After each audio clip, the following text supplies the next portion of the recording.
எந்தன் வாழ்க்கையின் அர்த்தம் சொல்ல பூக்களின் வண்ணம் கொண்டு பிறந்த மகளே என் மகளே.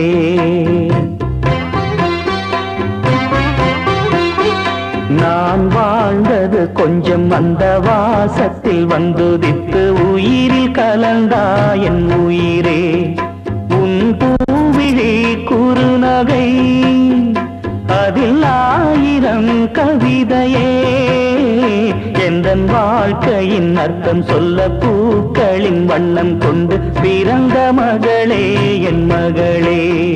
நான் வாழ்ந்தது கொஞ்சம் அந்த வாசத்தில் வந்துதித்து உயிரில் கலந்தா என் உயிர்.